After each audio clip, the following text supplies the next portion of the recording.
We're going to go. It says we're live on the Righteous Rebels already. So that's Wait, fun. how is it on the Righteous Rebels? We don't even have that on the YouTube page. Hi. Oh. See, it's already live. But Seriously, the countdown just started. For real. it's a good thing, seriously, that we weren't picking our noses. But I mean, I'm all for picking noses. We'll do it. It needs to be done. All right. Hey, it's Thursday. Creative Unraveling Thursday. You're with Leah, spelled Ligia, and Jennifer, spelled JJ. Where does JJ come from again? Well, my name is actually Jennifer Jill, and so I grew up being called J or JJ. That's cute. Yeah, I love that. I do too. It's fun. So it's Thursday, my most favoriteest day of the week. I've wrangled Jen into Creative Unraveling to do a painting today because it's been a minute. It's been a busy few weeks, and I could say that Thursday is my favorite day of the week as well, but for a very different reason. Yeah. I already am feeling consternation about this. Tell me about it. Well, I saw the picture that we're going to do today, and I love it. Like, I absolutely love it. I think it's fun. And I felt like the judge inside of me be like, those are going to look like zucchinis. Legit. But when I drew them, they looked more like sperm. We're doing fish today, so just for context. Oh, yes. And Jen's done. So Creative Unraveling is all about just intuitive painting and just letting yourself be curious and experiment and be frustrated and let it be okay. Yeah. And recognize why that, which is my job here on this, is to create paintings so that you feel better about yourself. No, but really, I love how Leah teaches and presents art, that it is something that comes from you and inside of you, and that there's not a right or a wrong way. And I grew up with like right or wrong ways and stay in the line. This is my own personality too, just like follow the rules, stay in the lines, and then learning how to do different. And so it's an opportunity for me, like my part is to do this, but also to create a space for you to feel your own frustration or your own perfectionism or your own just like angst of whatever it looks like, but that we show up for each other, really. Well, and I think the neat part is part of what we do at Righteous Rebels is create experiences to overlay. This is a safe place to feel those feels and to learn how to express them and recognize them, but we can overlay them in our everyday life. So what I love about bringing out the humanity of all of our experiences, but that you talk about it, you give dialogue to, the frustration of a drawing not working out, or why does it look that way, or just that dialogue and recognizing it's okay to feel it. This thing this morning already has been such a friend. I would highly recommend getting one. It's an eraser, by the way. And every time I see an eraser, I think of a quote: "Live your life without an eraser." Like it's okay. It's bound but to. Honestly, I wanted mine to look like fish and not sperm. That's fair. Okay. Anyway. Yeah. So today, recover from that one. So, if you want to join in, we have some watercolor paper. I do 140-pound press. Watercolor is just like a thickness. You don't want to use printer paper. It's not going to work. It's absorbent. Yeah. Tell them why, everywhere, especially if they're new. Yeah, it's just more absorbent. It'll hold your colors, your paint, and it won't make a hole in it. You can use watercolors. We learned that watercolors choices make a difference. And it made a difference in how it paints, but also in my frustration and like perfectionism levels. Yeah. But tell them why. Like what was the... Some of them have what I've learned. I didn't realize, but I got like a beginner set that had all the the cool It things was, to have. Yeah, it was great. And it was all in one set. And when I got it for Jen, I didn't realize that the paint itself had chalk, almost like a chalkiness to it, which didn't allow it to really flow with the paint. It just kind of went. So it didn't. I noticed It did what? There was frustration with that. Lots. Yeah. Lots. Because Leah's would move and balloon, and mine just was like that. So. It was really frustrating. So we're huge proponents of starting with what you have, and get something inexpensive to start with, and then start as you start getting into it and liking it, then exploring with other things. But I also noticed, like, you would talk about just the saturation of the color, like for the sure, brightness. So yours is always brighter than mine, though. I think there's a type of paints I use, though. Like I used more the. Okay, no, she forgets I've been using the same paints as she has been on these things. I think part of the difference is I daintily like tap my brush, and then Leah's like, watch, it almost looks like that. Okay. I don't like to mix colors in my palette, and she just like, that's what I love about how she does it, is there's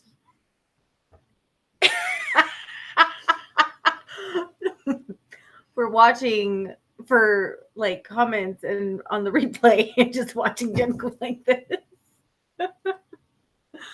Anyways, yeah, so start with what you have, but with watercolors, if you don't want to feel frustrated, your paper matters. We also recognize that, and the paints matter as well. Paintbrushes are more forgiving, I feel, but definitely I like the mop brushes. Like, I think they're so fun. Yeah, they are some of my favorites. I've had these for years. But anyways, so today we're going to do a technique. It's, you can use it in anything. You'll need a piece of cling wrap. Saran wrap. And then your watercolors. If you're from Canada, it's probably cling wrap. Anyways, I'm going to switch this over, and then we can start chatting and painting and do I need to move this one over? Doing all the things. And we're a huge proponent of snacks, so feel free to have snacks while you're doing it. Yeah. And there we go. Okay, so you can kind of see where my fish are. So we're going to do just... all I'm going to have you do right now is stay within the fish area, and we're just going to put water, just straight water, nothing else. You don't want too much water. Too much is like where it's overflowing and you have no control of it, but you want enough water that you can see it kind of sheen. Normally I would say you can lift up your paper and see where it's been laid, but my paintbrush has like just the slightest bit of paint still in it, so it helps me see kind of where I'm laying the water. I'm just going to do it on the main part of the fish. What? Nothing. I just am like, how do you make your fins look so good? I didn't think they were great. Like little triangles. That's the other thing I love. Like today is I know that you've learned to draw things by way of shapes, using squares or circles or triangles. Like, I should start putting water on this. Stop talking. And how you talk about that, and that you even said that to me today. It's like a long bubble. Yeah, like and I imagine like blowing a bubble, like, and stretching it out, right, or cartooning it, and everything can be broken down into basic shapes. Like even this fish, if I wanted to, I could do a circle here and then kind of a triangle shape to create that, and then smooth out the lines and create the curve.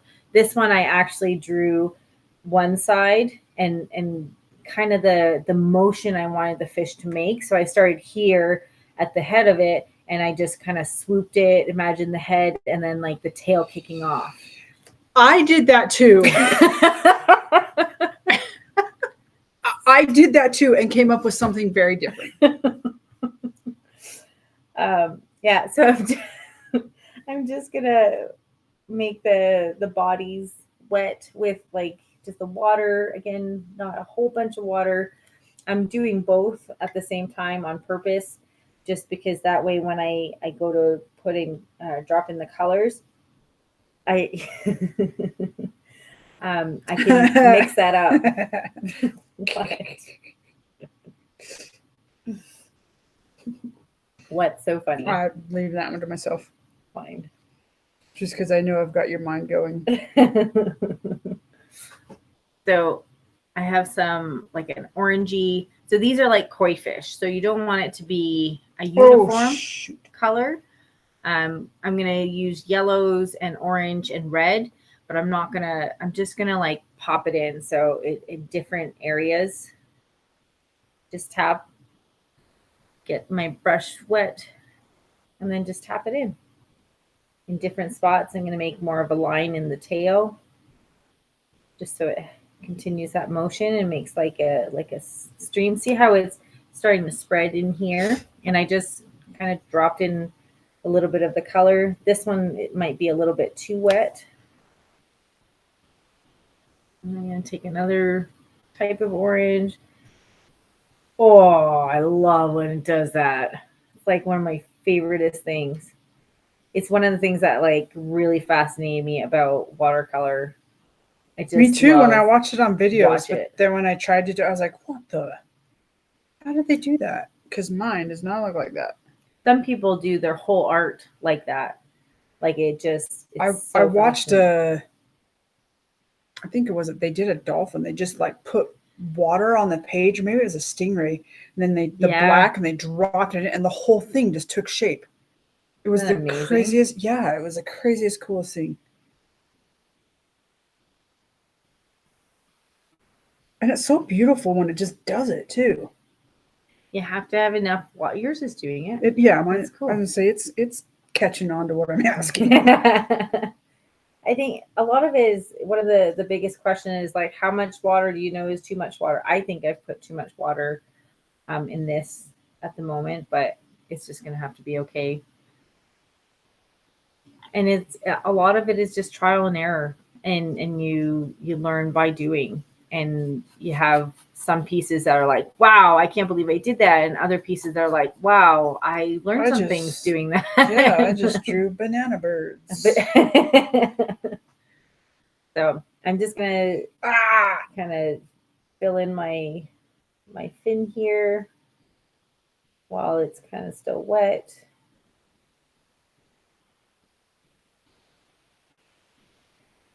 Kind of remember there's like a little fin near the tail. It transforms your shape into the fish. Or to something. Oh, right. You didn't want that to stay orange. That's okay. So like. It makes me think of like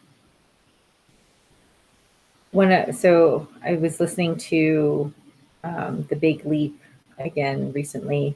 Such a great book. Mm-hmm. And one of the things that gets in our way of growth is me. The idea of outshining or not wanting to be too bright. And it makes me think of that when, coming from a teaching place, like you don't realize what you know until you're having to break it down to teach it. And then it's like people start asking like, well, how did you do that? And then you're like, I just did it. It's just a thing. But I don't always think of how did I break that down? Like, what was that process for me? And that's what's been really important about practicing here, and how to communicate the things that I know in a way that you can understand. But then I also think so many times different. Yeah, sometimes a lot of people ask similar things, but in different spaces. And I'm like, I just do what I do. And so that I appreciate you bringing that piece in, because sometimes it is natural for us and it just feels a part of us. I'm just soaking up a little bit of the extra water that I have down just so it dries this year, because you can't really do the water part around it until the space is dry, or you're going to have a big puddly mess. Unless, I was thinking about this a little bit ago, like if you have a crayon, you could go like a white crayon, you can go around the fish to create a barrier. Or if you have masking fluid, that would work too. So masking fluid is almost like it's kind of like a glue. But what it does is you put it down and it keeps the space white around it. So if you do get paint on it, you can paint over it, but it won't. It protects the space under it. You can do the crayon. I'm gonna try it. I have a box of crayons. Well, there you go. I think we did this with. I think I did mine with pastels. This is a snowflake experiment, wasn't it? Oh yeah. And again, Leah's was awesome, and mine needed. You can just always tell. Like, this is what I have to remind myself in this process is Leah has more experience and more, practice in some of these things. And so when I'm doing a thing, I think I'm doing it right, and I'm just doing it in a way that doesn't really allow the result that my head wants to have to take place, but still end up with something cool. Yeah. Well, mostly cool. I think it's cool that you showed up and you did something. See, it's still too wet. But I'm impatient and I don't have a dryer. Yeah, you do, right behind you. No, but I can't we're lift taped. it. Yeah, we're taped. So I'm gonna go just around my fish. I'm gonna leave a bit of a border. Did you go on the fish? I caught some water and now. Yeah.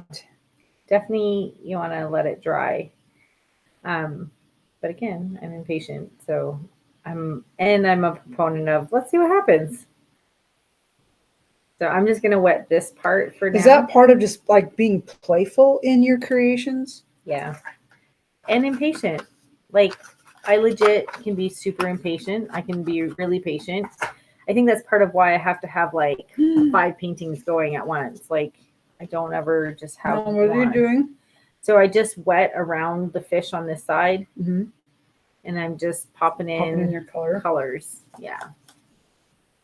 And I'm going to do different varieties of blue. I might even put some green in there just to give the water, depth and dimension, and just make it interesting. And be careful not to touch your fish or you're going to... I'm like, too late. Right? The part of what happens if you touch your fish? It'll bleed into it like it did here for me. So I have a piece of, what do you call it? I call it saran wrap, but I almost call it styrofoam wrap, and I'm like, I know that's not right. So I'm going to take a piece of this and then just lay it in the spot. Oh, I guess I should do a little bit more. So I have one piece. So here I'm just going to put it, again, close to my fish, but not touching my fish. Not too much water, but enough water that I get that cool ballooning effect. What's cool is you have a light color and then you pop in with like a darker color. You can do splatters too. That can be fun. A little dangerous with the wet fish, but kind of make it like bubbles. What's your thought? I don't know, like what colors to put in. Like, this kind of freaks me out.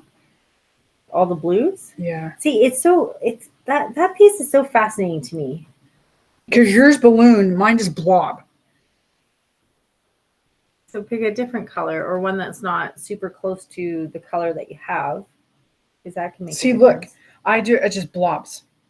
You might need a little bit more water, or maybe that particular blue just didn't feel like ballooning. Like, seriously. Are you saying paints have attitude? Yeah, I seriously learned so much from painting And I feel like pieces speak to you, like legit speak to you, and they have a message for you. Like every time there's a painting, there's something that I'm learning, or that I'm experiencing, or a thought process that I'm getting to really reflect on, when I'm in that space. Like there's always a message. By the end of it, there's always a message. Well, Sometimes I there's a don't. message, all right. Oh yeah, what's the message? Don't like how that is. And I think it's just being open and letting yourself be guided in that process.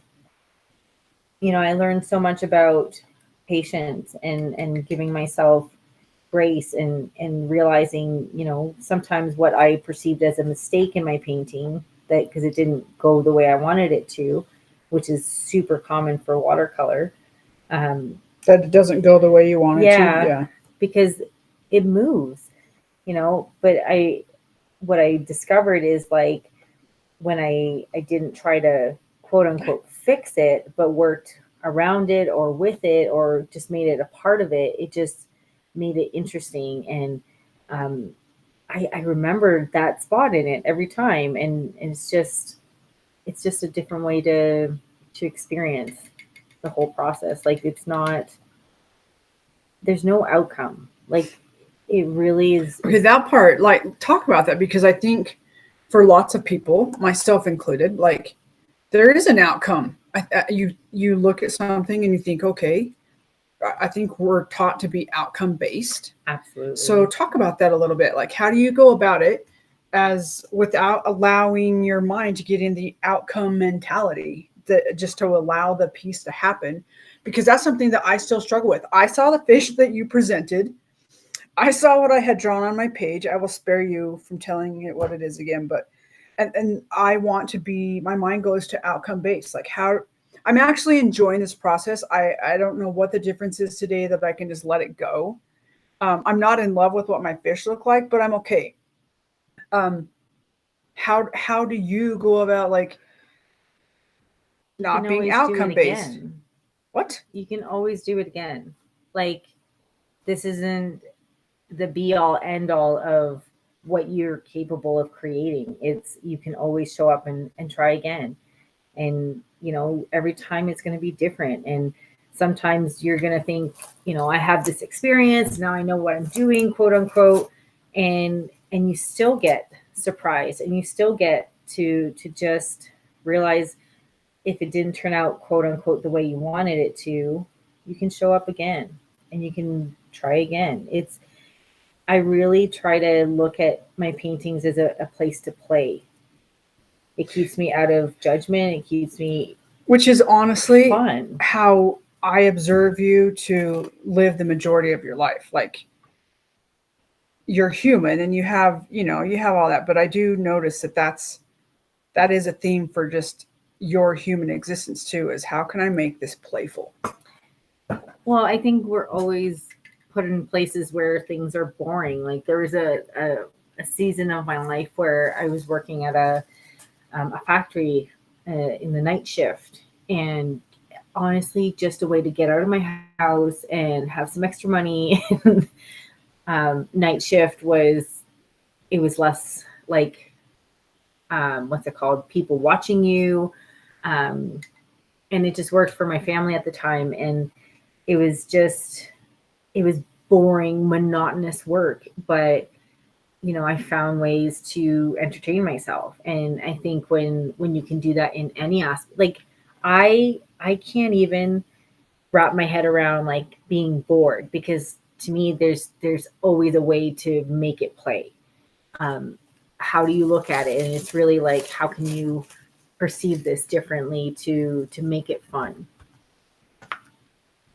Because it's honestly, it's for yourself. It's a gift that you give to yourself. Well, and one thing that we talk about, or that we like to talk about, is leadership. I feel like leadership has been taught in such a business kind of way. Leadership is, I mean, leadership can be anything from being the mom of a household, a teacher, a community leader. It's not necessarily like in charge of a big corporation or company and I've come across several people actually who talk about leadership is for everybody. Everybody's a leader. And a gal that I met a few years ago, her name's Sherry Wynn. She's a speaker, and she talks about. I just saw recently a short of hers that she talks about leadership is about knowing who you are, and that's what I love about what we do here, and what I like about sitting here and doing this process, even though it can be frustrating for me. I want to find myself in judgment still at times, is that it gives me the opportunity to know different pieces of myself and to recognize where I still might be in judgment. And if I'm in judgment of myself, then I'm in judgment of other people, which affects how I lead or how I teach or how I coach. Or so I just enjoyed that part of it too, is that we create fun events where you get to know who you are. You get to, that almost did not come out right. Oh, you get to play and know who you are and see yourself in different ways, and to recognize how in your leadership, in whatever it is you're leading, like how you're moving forward in it. Are you expecting someone to just know something because you said it one time? Or are you able to break it down? Are you able to, get in and get like in the nitty gritty with them? And it's these kinds of things that are fun and playful that really, in my belief system, allow us to get in and do that. It's funny that you say that, like knowing yourself, but also recognizing how others will perceive you, right? And, True. And being aware of that and how you communicate things, But I also think it's our responsibility as people who are being led and standing in our own leadership for ourselves is to say, like, can you explain that differently? Or I heard, you say this often to me, I heard you, but can you say that again? And being okay asking for, clarity or instructions in a different way that work for you or that make sure you understand. Or just saying like, it makes me think when we were driving last week and she was asking for directions, and I would say, correct. Yeah. Correct. That's correct. Yeah. And I asked him, like, why is that? I noticed you say that. And it's like, well, if I say right, but it's actually, I want you to go left, you might think that you have to turn right. And if I say right, like you're right, like it just, language matters. Language matters. Words matter. But just those little things of like recognizing how you communicate. Are you communicating in a way that is helpful to the person that you're communicating with? Or is it confusing? And are you able to take note of that and make, often it's just little shifts and little changes. And I don't know. I love that stuff shows up when we're doing playful things like this, or creative, or we're out playing in nature, or, doing any of the fun things that we do. And I put the plastic on these. I'm a little bit distracted because I'm watching how the paint has now changed on the page in our different pictures. So I didn't talk through that process, but so we had the cling wrap or saran wrap to put on while it's wet. So what you want to just lay it on there, but not super flat, and just let it dry like that. We can show the results later on. So it has time to dry, but it's super cool because it gives this neat effect when you pull off the saran wrap, and it'll look super cool. So look for that. It looks cool right now, even when it's wet. Yeah, you can go to The Righteous Rebels. So today we're not broadcasting to our Facebook groups. We had a bit of a glitch.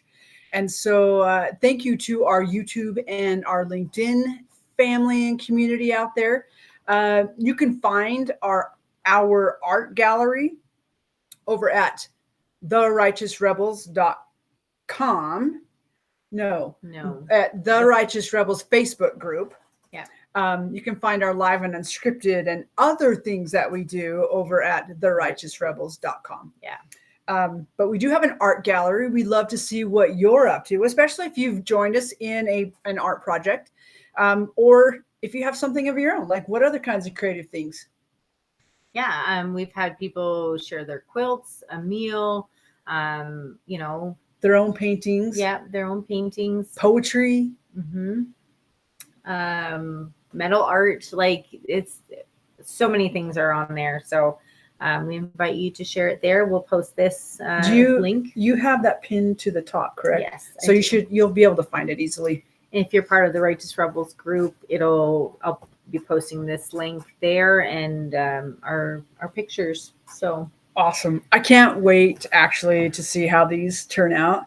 I'm seriously totally distracted. Leah's also looks like sometimes we've done a technique where we put salt on it, and Leah's looks like yours does too. She has salt on her paper and then put the plastic on. Yeah. So we'll post these in our art gallery. Hey, if you have ideas of things that you would like for us to create on a creative unraveling, put them in the comments. Yeah. And Leah will beautifully instruct us through it, and I will do my best to follow. Join along. All right. Is that good for today? I think we're You good. feel good? I actually do. Like, I felt consternation at the beginning when I saw it. And I think that that's welling up emotion. Mm. I think because I was able to just laugh with it at the beginning and to just vocalize that, hey, these don't look like fish. They look like sperm. Well, I actually thought they were going to look like cucumbers, zucchinis. Yeah. But I just think being able to laugh about that and just kind of put my mind at rest and ease that way has made the process more helpful. So I've actually enjoyed it. I appreciate it. That's awesome. I just want to say, like, whatever it is you're creating, it's totally okay to have some sort of reference, just to have an idea of shape, and like that's where we start, and it doesn't all just come through our heads. Like, we have references and we can take pieces of those references, or just get like basic proportions or whatever that looks like, or help us break down the shape. So don't be afraid to pull out a reference to look at, but no, it doesn't have to look exactly like the reference. It's just be okay with where you are. I actually appreciate you saying that, because I know a lot of times for myself and probably for you watching too, that is a piece that I very easily can get stuck on, is that, does it look like the thing that I'm looking at, instead of allowing it to be the thing that my mind and my body and my skill level at that point is creating, and to be happy with it. So I appreciate that reminder. Yeah. So funny. I just, every time we do this, it's so interesting to me what you say comes out of it for you, or how you express that. Because I was writing the other day, and like so I've been working on this book for a while, Creative Unraveling. And one of the pieces I was writing to is, what is your art saying to you? Like, what is your art trying to communicate to you?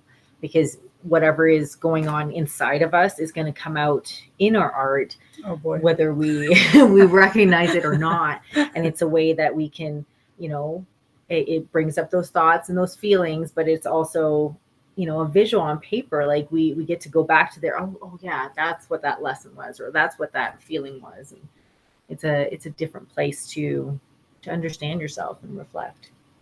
So yeah, I like it a lot. I still think some of my favorite things to create, or like come out, is aspen trees. I don't even know why, because there's not a lot to them. The birch trees? The birch, yeah. Okay. And they just look cool, and they're easy. They are easy, and they're kind of hard to screw up. Maybe that's what it is. But even like if it doesn't come out just right, like, it looks cool. Yeah. Anyway, blah, blah, blah, blah, blah, blah. All right. Have an amazing Thursday. And just remember to keep creating and show up for you. And just how you can feel alive by owning your creativity. Yeah. Yeah. What's your phrase? I don't remember in this moment. I wondered. Don't Yeah. think what Don't. creativity can do for you. Think what you can bring to life with your creativity. There you go. There you See, go. it was there. And then let us know over at the Righteous Rebels Facebook group in the art gallery. All right, Yeah. this has been fun. Thanks. Have an amazing day. Ta-da!